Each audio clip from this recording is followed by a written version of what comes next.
People are like, what's my work why and what's my personal why? No, you have one why. Well, my why has changed. No, it hasn't.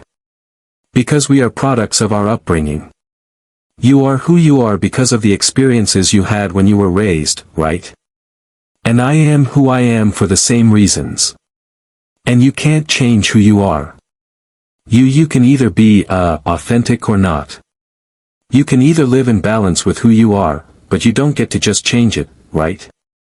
So, you only have one. Why, and it's fully formed by your mid to late teens. That's it.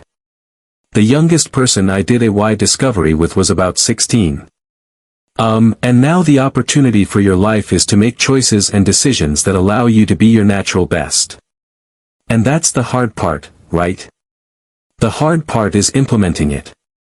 We think to ourselves, do I even have a why? It's not because it doesn't exist. It's because the part of the brain where the why exists in the limbic brain controls all of our feelings like inspiration, like trust, like love, like loyalty. It controls behavior, right? But it doesn't control language. And so it's very hard to verbalize feelings, right? Like when you sit down with somebody you love or somebody you're angry with, these are complicated, difficult conversations sometimes because it's hard to verbalize feelings, right? It's just a problem with being human, right? So it's not that it's just hard to put into words, which is why it sometimes feels like I don't know what mine is, right? But there's multiple ways you can do it. I've tried to put as many of them out in the world as possible. But I can tell you one fun exercise that you can do, with your friends. I call it the friends exercise. Basically find a friend you love and who loves you. The kind of friend who if you called them at 3 in the morning, they'd pick up and you would pick up for them. Do not do this with a spouse, a sibling, a parent. Okay. Those relationships are too close and it won't work. A friend who loves you and you ask them this question. Why are we friends? And they're going to look at you like you're crazy because it's hard to verbalize why we're friends with each other, right? And so they'll look at you like you're nuts.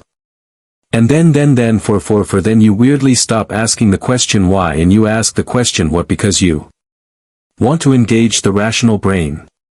So you say, come on. What specifically is it about me that I know that you'd be there for me no matter what? And they'll start describing you. You're funny. You're always there for me. I trust you. And you play devil's advocate. Good. That's the definition of a friend. You have that with lots of people. What specifically is about me? Then I'd know you'd be there for me no matter what.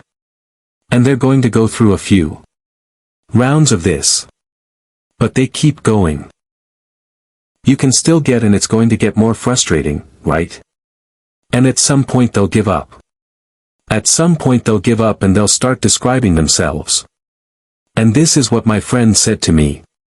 My friend said, I don't know, Simon. All I know is that I can sit in a room with you. I don't even have to talk to you and I feel inspired and I got goosebumps. Right?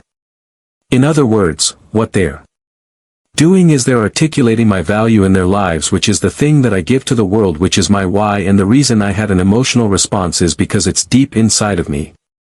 So you will get to something where they'll say something about themselves and you will either get goosebumps or you'll well up with tears. You'll have an emotional reaction. I did it with multiple friends. They say very similar if not the exact same thing because the space I fill in their lives is my why. That's the thing I work hard to give to the world.